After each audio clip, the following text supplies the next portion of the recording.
company came to me. I was working at the time, and he said, "Hey, Bob, there's a salesman here with some machine that says it'll benefit our company. Why don't you take a look at it?" So since I was the purchasing manager, the salesman left this machine with me, and I got to play with it for a couple of weeks. And it just so happens that machine was one of the very first personal computers that came out. This was 1979, 1980. It was a Texas Instrument computer. You can imagine back then there wasn't a whole lot on it, but I fell in love with the personal computer.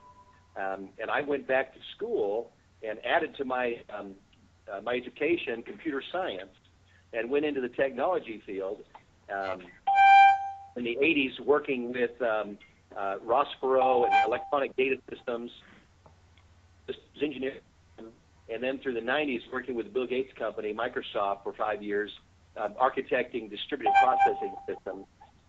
But through those eras, I lived through what we saw as the emergence of the PC industry. I saw the hardware companies coming up. I lived through watching the companies going.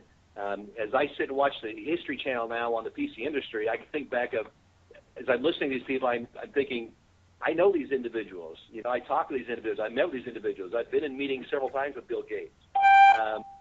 And it's interesting as I look back on it, because I saw the technology waves. I saw the hardware as it grew up in the PC industry, and how that really made millionaires out of so many people. I saw the software being developed and matured. I remember back when the personal computer was the ugly stepchild of the industry.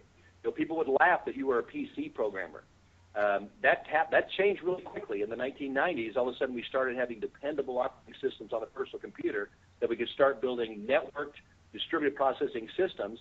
And that was kind of interesting that the computers of that day were the mini computers and the mainframes.